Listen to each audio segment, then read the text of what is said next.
there, welcome to the channel. I'm Ben, and today I'm going to start working on some new wheels and tires for my Honda XR650L Adventure build series that I think should make the bike a lot more fun to ride. So if that sounds interesting, stick around and we'll get into it.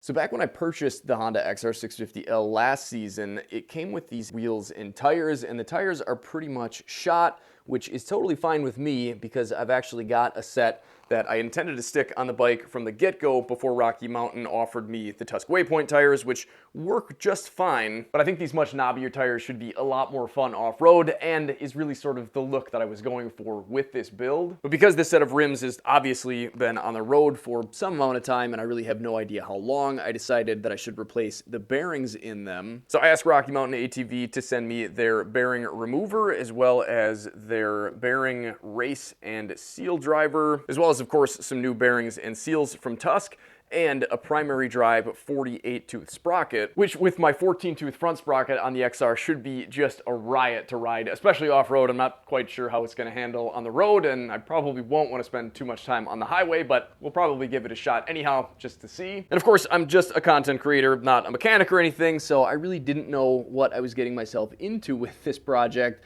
And it wasn't until after I had requested the parts that I realized that the Honda rim has this goofy seal retainer on it that somebody obviously already tried and it looks like to me failed to remove. So before I can even begin to learn how to replace the seals and the bearings, I'm apparently gonna have to learn or try, I guess, to get that retainer off of there. So I'm not exactly sure if I'll be able to install the new tires on the wheels this time around or not. We'll just kind of see how it goes. I did order the proper tool to remove that seal retainer. I also just ordered a new one just to replace the old one so we don't have to deal with it. And of course, I've got my waterproof grease and my gloves. So I guess let's get to work and see if I can't figure this out. If you guys are unfamiliar, Rocky Mountain is sort of a sponsor of the channel, and they have MSR and Primary Drive and a couple other brands, which is why I use a lot of their products in my videos. I also really just enjoy using their products. And I've really always been impressed with all of the Tusk stuff that I ordered over the years before I ever was affiliated with Rocky Mountain. And of course, I'm sure you could get away without a lot of the tools that I'll be using in the video today, but especially tools like this Tusk tire stand are really something that I've come to enjoy having around. And of course, as always, no pressure, but there will be affiliate links to all the stuff that I'm using down in the description. All you have to do is click on a link, make any purchase, and it goes towards helping me to continue to make videos like this for you guys. And I definitely appreciate that because I sure love making them. So as always, huge thanks to any of you guys that have been using those. I really do appreciate it and couldn't make videos like this without you.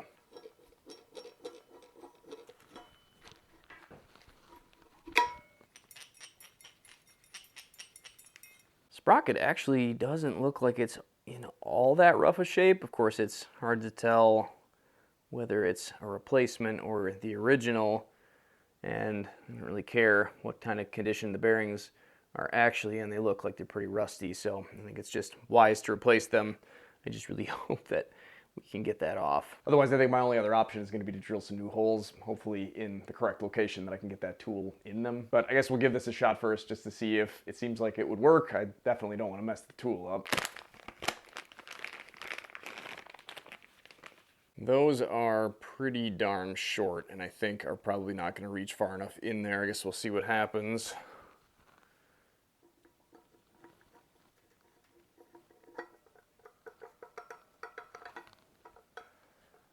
I've got a few lips going on here that I think are kind of keeping this thing from dropping all the way down. But it does almost seem like something's grabbing there, and seeing as this is aluminum, and I guess I would assume that this is some sort of steel, this should win out if there's any sort of slippage going on. I guess maybe we'll just give it a shot. Well, now that I'm looking at this a bit closer, I think the top of this is actually supposed to be flush with this. Again, I'm not an expert, and I'd welcome your guys' suggestions and opinions down in the comment section, but I wonder if I've got some messed up threads inside of this hub. Only one way to find out, I guess. First, I'm going to see if I can clean some of these burrs up so we can get a little bit closer in there.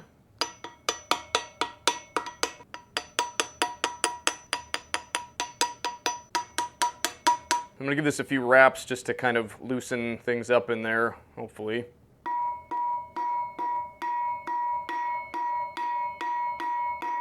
I figure a little bit of heat can't hurt either, so might as well warm it up a tad.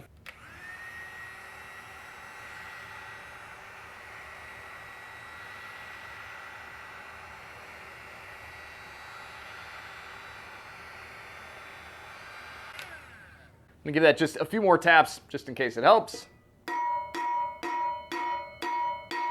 And then we'll see what happens. So I've got a 19mm socket on here.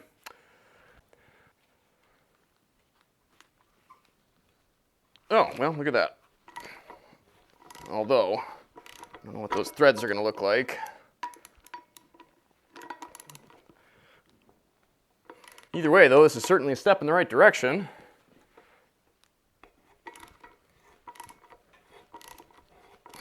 I'll feel much better once I can see the threads. They don't really sound the greatest. It seems like we're stuck now. Ooh, yeah, they don't look great. All those shavings really don't give me a confidence boost. It's really kind of seeming like it's stuck too. Oh, I didn't think this would be the hard part.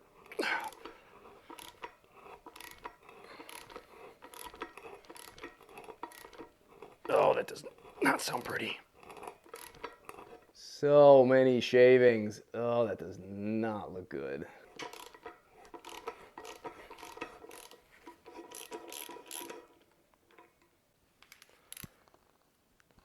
Wow.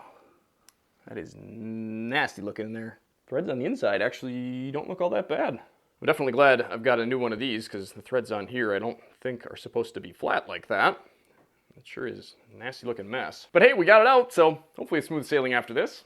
Not really all that confident that it's going to be because that looks pretty darn gross in there. I don't know how well that bearing's going to want to come out. So now you would think that the bearing remover tool here would be next, and essentially this is just kind of a slide hammer that attaches to any one of these fittings depending on the size that you need or the size that the inner race of the bearing is. But this little lip here has to go all the way through the bearing and then be able to pop out the other side. But because these wheels have a little sleeve inside of them that kind of goes between the right and left side bearing, there's not really anywhere that I can pop that into. It would go in, but it would never be able to expand because it would just get stuck in that sleeve. So what I'm going to do instead is stick this sort of rounded end punch down in there and put it at a bit of an angle and not hit it this way, because obviously that's going to mar the inside up a bit, which you definitely don't want. But instead I'm going to hit it this way, and of course, again, I'm not a mechanic or anything here. We're just kind of working with what we've got, and I'm going to see what happens.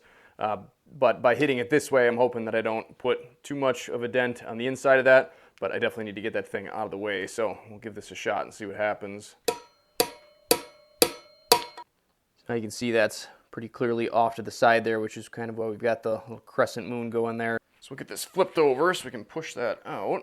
It's a little bit hard to tell, but you can kind of see that half crescent from this side as well. Not exactly the right tool for the job, but I think it should get it done. Yeah, that's pretty solid. Yeah, I don't think that budged at all. I'm thinking this might be a real pain to get out, and it's 7:30 on a Friday night. I've already got a set of wheels and tires on the bike, so I think maybe we'll just spray some PB Blaster or maybe even WD-40 on here. Let me know what you guys prefer down in the comments section. I've heard that this stuff can actually be better than PB Blaster in some cases, so I guess we'll spray it on here and give it a try.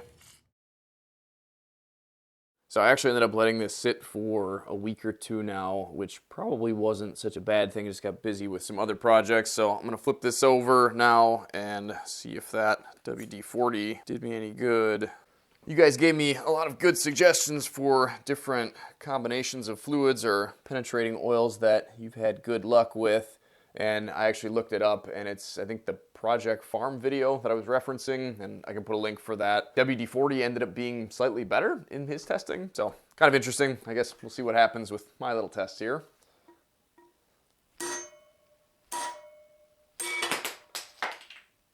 Well, there we go. One very nasty bearing. Definitely a good thing that's getting replaced, I think. And of course, we've also got that guy that we've got to clean up. Now with that sleeve out of the way, we should be able to use the bearing puller. The set jumps from the 17 right to the 20, and I think this is just a little bit too big to fit in there.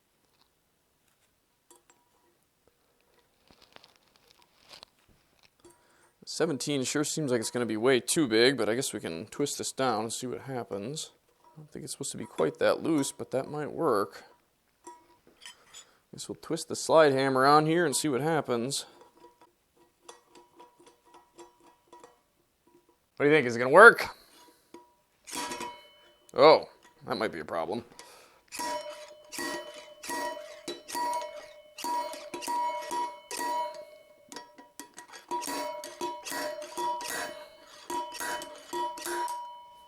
Well, there you have it. So it looks like that actually worked quite well. It expands it more than enough to grab that inner race, and we had plenty of grabbing power yet beyond that even. So definitely pretty smooth, and with just a little bit of downforce pushing on the tire and a couple wraps up in that direction, just popped it right out. This feels fairly smooth, but again, it's pretty nasty in there, so I think this will definitely be a good thing if these are getting replaced. Ooh, that definitely makes a little bit of rattling noise. I don't think that's good. Yeah, I'm glad I never tried to ride with those. So I'm going to get this cleaned up and ready for the new bearings. I don't know what to do about these threads. I think there's, got to be a spot that was roughing up the aluminum on the way out. I'm not seeing too much as far as actual protrusions, but there's definitely some marks there and there, I guess, along with another one right there. Something definitely had to be roughing that last retainer up on the way out to make all those shavings. So I'll have to look at this real close and see if I can't clean up all those burrs.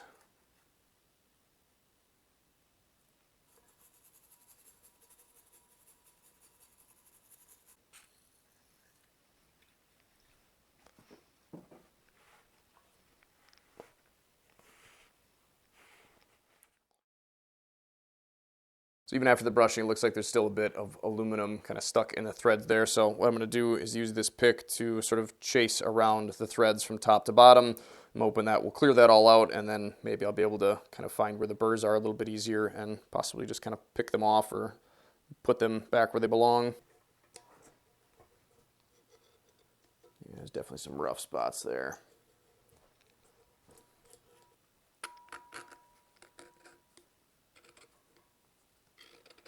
Yeah, certainly some debris in there.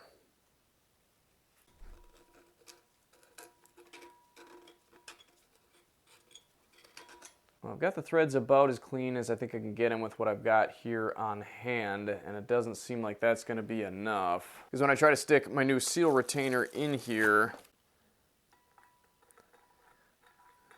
we'll only get about a half turn after it's engaged, and then it just pretty much gets stuck. And obviously if I put a wrench on here, I'm sure I could get it to go, but if it's not turning now, I cannot imagine that that's going to do a whole lot of good trying to reef it in there, because I'm sure we'll just end up with, well, this situation here.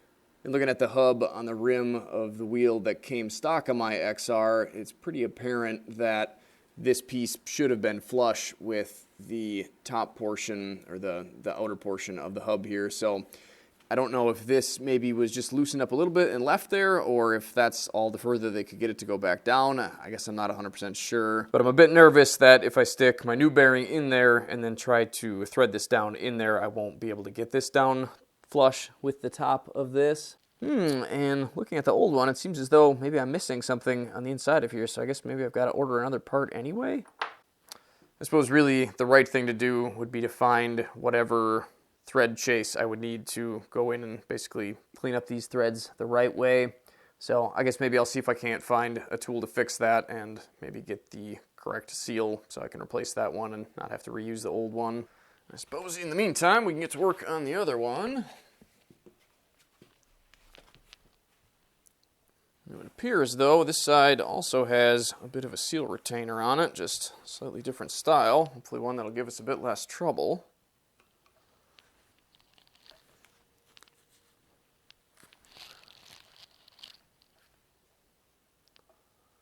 Looks like that has some thread locker on it that is red. I don't know if it's the high strength stuff. Seems like it came out easy enough, but I suppose that might have something to do with the fact that I've actually got the right tool for the job here. This is a JIS screwdriver, not just a Phillips, so it locks in really nice and doesn't purposefully kick itself out like a normal Phillips does. So huge thanks to Rocky Mountain and Tusk for that. Although I suppose maybe I spoke too soon here. Let's get the rest of these out.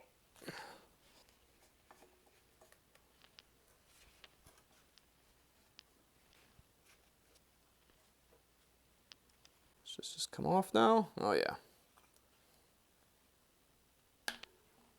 One old seal.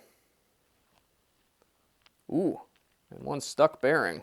Oh, well, sort of stuck. Definitely notchy. Happy to be replacing that. So this side will have the speedometer assembly that sort of attaches to it, which is why this seal is a little bit larger, but I would assume that's just going to pull out like the other ones did. Yeah, I think that's got to be that bigger seal. There we are. Cruddy in there, but not too rusty. I wonder if there's any way that I could get that lip just underneath the bearing. I don't think there's really enough space in there, but kind of interested to see.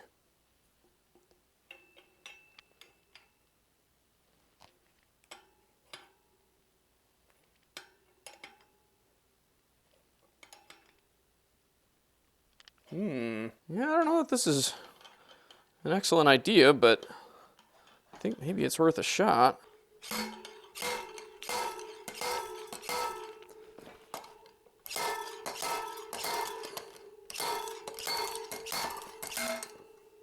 Hey, look at that! Well, now I'm really wishing that I would have tried that on the very first one on the back rim, but I guess at least I know now. Apparently it just doesn't really need to be in there that far to grab it, so kind of cool. And the way this thing works is essentially when you spin this down onto here, there is a graduated little piston here that gets pushed down inside of this. And when it gets pushed all the way down towards the end here, it expands the very end here, making it a little bit larger diameter to help grab the inner race of the bearing. So really kind of a neat tool and a lot more usable for this type of thing, I guess, than I originally thought. This one seems to spin okay, but it's definitely pretty nasty looking inside of there. So again, good thing it's getting replaced. Don't forget about the little center sleeve there. Certainly was nice to not have to knock that thing out of the way.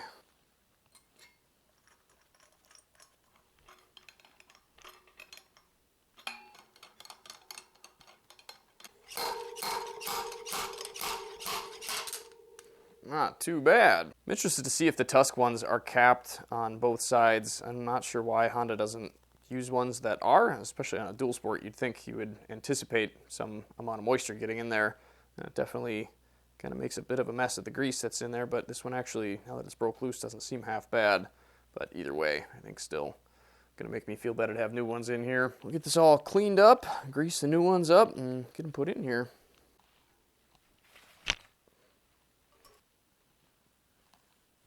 So we can put the bearing remover away now and get the bearing race and seal driver out. I think a lot of these are going to be way bigger than what I need. I'm hoping that this smallest one is going to work.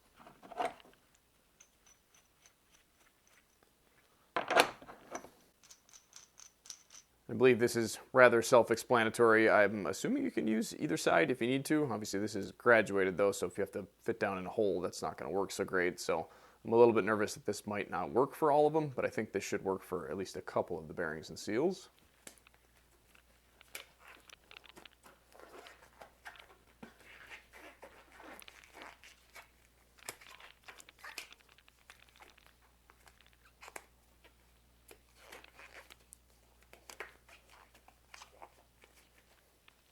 So I've got my Bel-Ray waterproof grease and my kit for the front. Got a small seal for the opposite side, a large seal for this side. Bearings, however, look like they are the same size, and it does appear that we've got a seal on both sides, so that's definitely nice. Happy to see that. And some people will actually still pull these little caps off of here and add some extra grease in there. I'm just going to trust that Tusk has enough in there and that this will be far better than the ones that I pulled out of here. Might not be the right call, but it's the one I'm going to make. Yep, looks like these both have the same part numbers on them, so either one should work for either side. We'll get this uncapped. Ooh, silky smooth. I'm just going to paint it around the whole perimeter here so it slides in easy and also provides a little bit of a seal. So it looks like this part number is on both sides of the bearing, and I'm not noticing any geometrical differences, so I'm going to assume that it doesn't really matter which way this goes in. So we will get that in place. I'm only going to be pushing on the outside, not over the inside, because then we'll be jamming the bearings in there, which we certainly don't want to do. It seems like it's starting to go. So then I'll just grab my driver here with the smallest attachment, and as long as this bolt head fits inside of that inner race, which seems like it does, I think we should be set. First, I want to make sure I hold this steady and don't miss or put anything in crooked. Hopefully this doesn't take too much effort.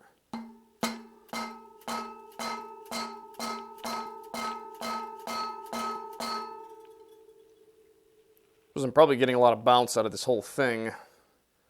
Or if maybe just putting this on the ground would be best.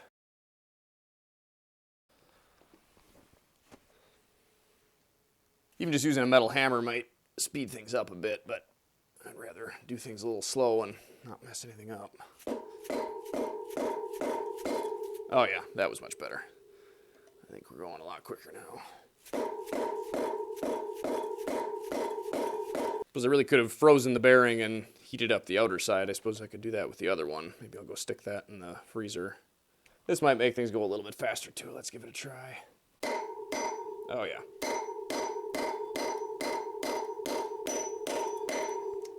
Much faster.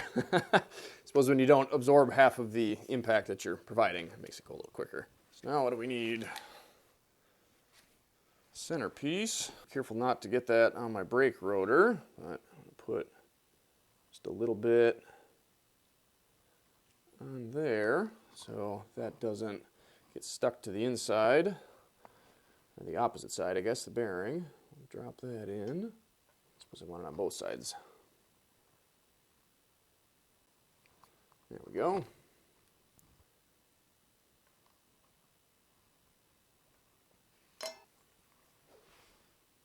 Get a little bit of grease on there. That one is going to be tricky, because if I move this down even just a little bit, then this is just going to be sitting on the outer rim of that hub. I suppose this side will work to start with, as long as I can keep it square on there. I don't know how far down it's going to be able to go, though. Well, to about there, which, yeah, I suppose is going to be just almost enough. Hopefully it is enough. We'll find out. At least that head kind of keeps that centered in there, so that's good. I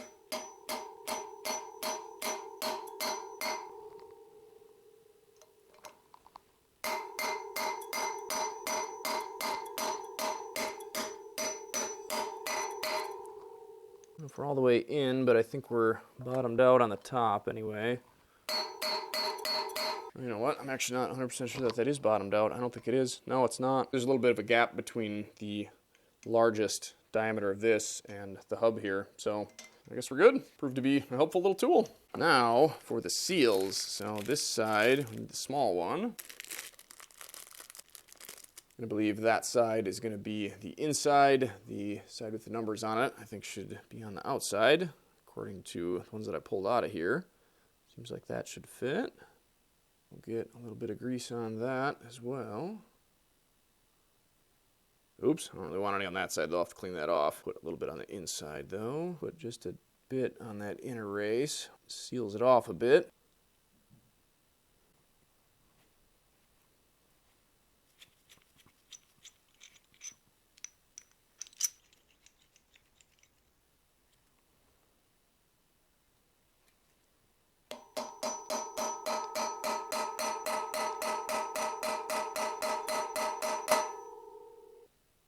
Looks like we are flush. Get that outside cleaned up so we don't have any dirt sticking to it right away. Get this flipped. We got the bigger one.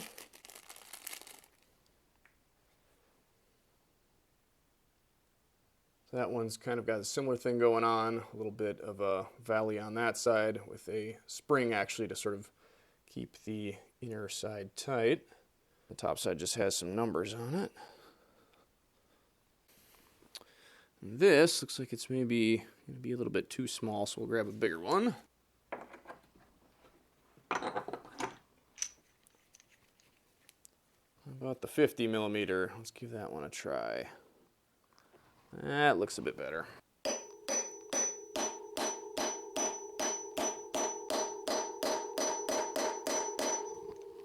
Puts it in there nice too. Perfect. Hopefully anyway. So now, all that's left, other than swapping the tire, I suppose that is to finish putting this on here. And for as easy as these things came out, I think it's pretty safe to assume that even though the thread locker on there was red, that it's just a medium strength thread locker. So I'm just going to go with a blue rather than the red higher strength stuff that I've got.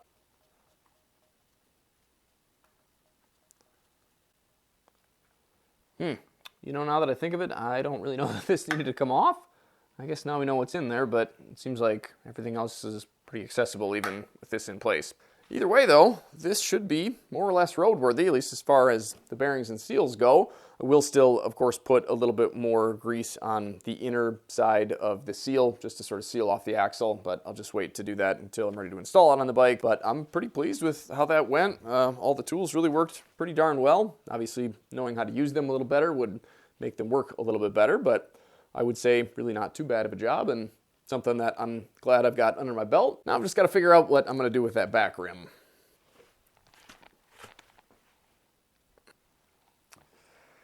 It's been so long now since I did this side that I kind of forgot, but I don't think I actually pulled a seal out of this other than the one that's inside of here. And it appears to me that the seal in here looks an awful lot like both of the seals that come with the kit for the rear, so I'm thinking that I actually don't need to order a new seal for, well, the inside of this, or the inside of the new one. I think I've actually got one of them in my hand here, and the other one just goes on the opposite side. So I've kind of got half a mind to just put the new bearings in there, put the seal inside of here, and just grease this all up and start threading it in and sort of hope for the best. I mean, nothing really looks all that bad in here, but I certainly don't want to regret it and also have to buy a new one of these and also switch out the bearings again if I get a bunch of shavings in them. So I guess I'm not really too sure what to do. Maybe I'll upload another short here in the meantime and ask you guys what you think.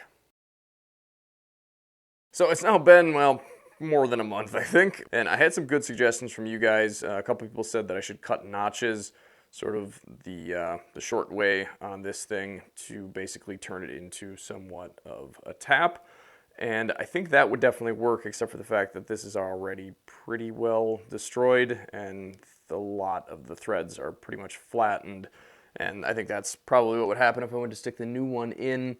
And like I think I mentioned at some point, I've got some deformations where somebody had used a tool to try to remove this piece with, well, not quite the right tool. And I had thought that that was my biggest issue and what was causing these to be so deformed. But the more that I looked at it, the more I realized that there wasn't a whole lot of material that I could take off there. But then I noticed a large material deposit in basically just this first thread here that I've sort of started to chip away now, and I don't know that you would have really been able to see it very well through the camera anyhow, but I think that might be what was really causing me the majority of my issues. And while this one threads in totally fine, again, I think due to the fact that the threads have already been deformed. Come on.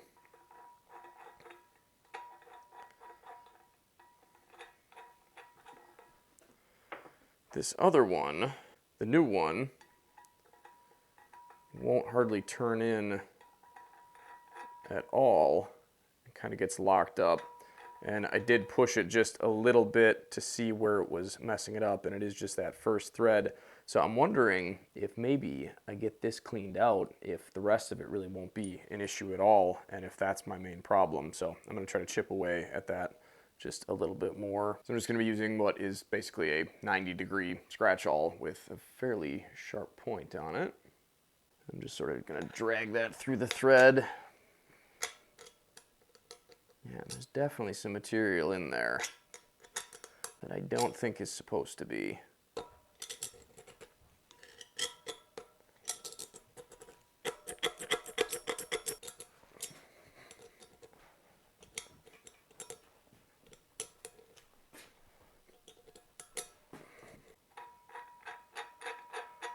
Oh, that is much, much, much better. Well, what do you know?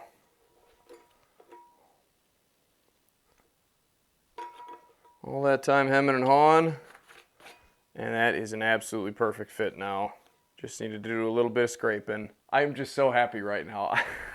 I have been putting this whole project off for the longest time and just did not know what I was going to do about it. Just this simple little universal tool that comes to a nice sharp point was all I needed. I had actually looked at a couple tools that were sort of similar to this but were made specifically for cleaning threads out. But it said it was only good for certain pitches, and people said that it didn't come to enough of a point, which for this I think specifically probably would not have worked very well because it wouldn't have gotten down into that deep V like this tool was able to. So definitely really pretty happy. I wasn't sure that this was ever going to happen, but it looks like it's about time to put some new bearings and seals in the rear here. So I've got my seal driver out, and we've got the new sprocket ready to go on along with my tools. Of course, we can't forget to put that in. But first, we should probably clean all this aluminum out of here, so we'll get that done.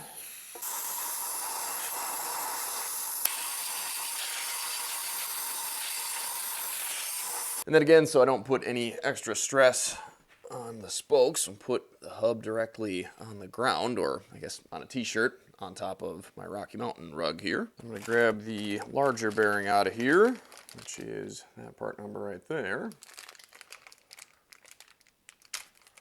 Get that opened up. And that again appears to be the same on both sides, so shouldn't matter which way it goes in. Glad to see that there's a dust seal on both sides. So I've got to pick out which seal driver I need, and that looks like the right size.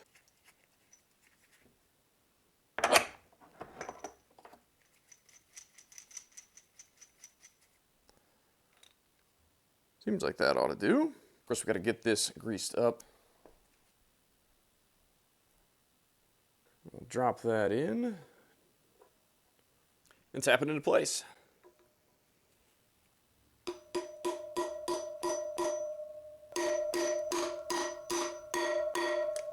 I believe we're in. So both of these seals for the rear are the exact same part number. I'll just grab one of them and get that installed in my new seal retainer.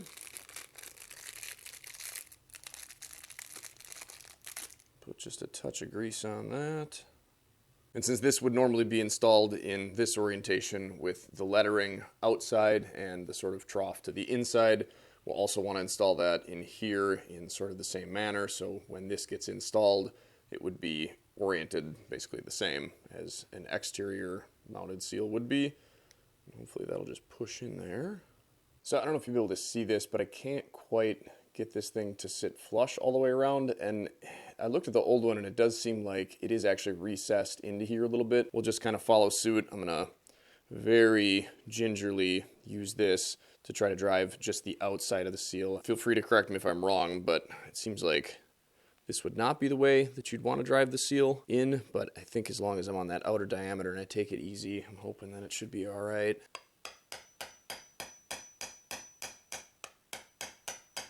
There we go. Seems like that worked. For reference, that's what it looks like in comparison to the old one. Pretty similar. So hopefully we're all set. So feel free to tell me that this is a horrible idea, but I've decided I'm going to stick a bit of grease on the threads here, partially to just kind of help seal things off so nothing can get past them, and also because I may have a few aluminum shavings coming off while I put this on. Of course, minuscule since I had it in and out a couple times and cleaned it up as best I could, but I figured this will be better than having them drop in and right around in the bearing. Also putting a decent amount on the backside here just to sort of help make a seal between the seal and the bearing itself. There we go. Let's get that in there.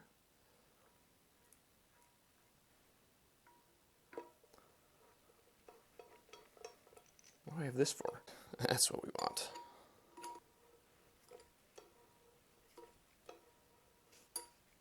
Well, there we go. Fully installed. Nice and flush. All greased up and sealed. Beautiful. I'm going to stick just a little bit of extra sealing compound in here just to make sure that we have a good seal. We'll get a bit of grease on the back side of this for where it's going to mate up with the bearing that we just installed. Get that slid down into place.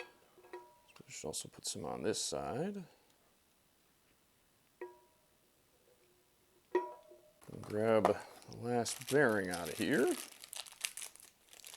Again, looks to be no different. Seal on both sides. That good and greased. Drop that in. I got the same 39.5 millimeter driver on here with the larger diameter. I think that that's just about the same size as the bearing itself. I guess we'll have to see what it looks like when I get it down in there.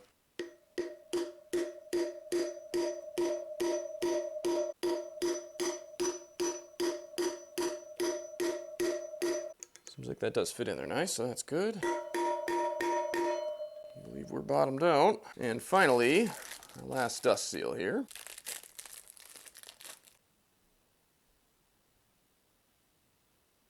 Actually going to stick a bit on the top of this bearing as well. And some on the bottom of this to sort of sandwich it in there. And put it in place. There we are. One set of fresh bearings and seals. And now we can get this rear sprocket off, or I guess at least we can try. And to do that, we've got to remove these 6 Allen head fasteners on the top, which do also have nuts on the bottom. So the top side is a 6 millimeter Allen, it looks like, and the bottom, I believe, is a 17 millimeter.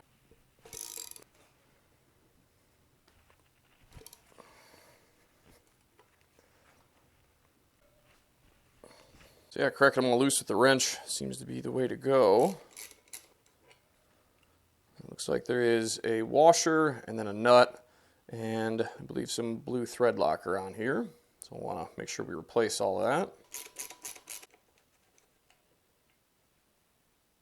So I think I probably will still stick some medium strength thread locker on here, but it looks like these nuts are actually a locking nut anyways. You've got the little teeth on the top and bottom that sort of hug the threads and help keep them from rattling off, but this certainly isn't a piece that we want to have to worry about coming off, so I'll stick some thread locker on it when we go back on anyway. Probably should have done something about this a little bit sooner, but I'm going to cover that up.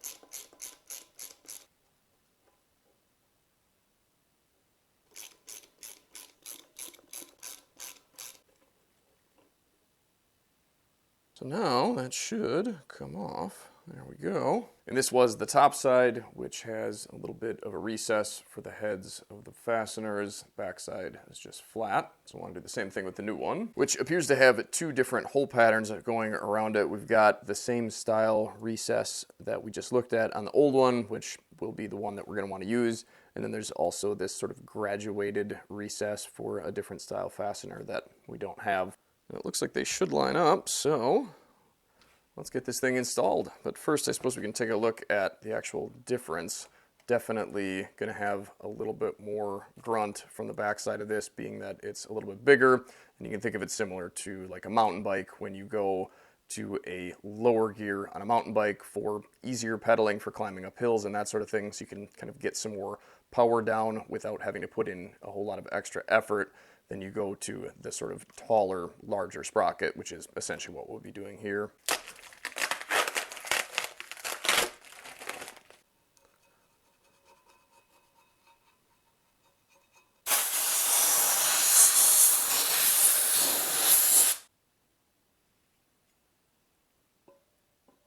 We've got some medium strength thread locker applied to where the nuts are going to be on all the fasteners. And we can get these installed in the hub.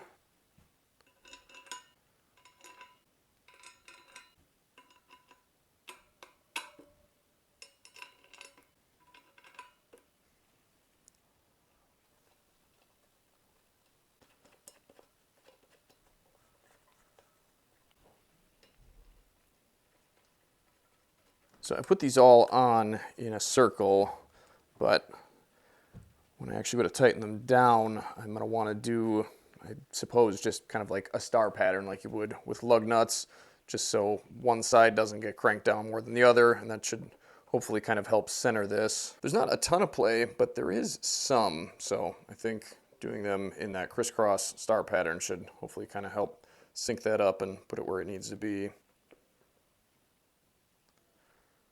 Get that one down just a little bit, move over here. Come back here.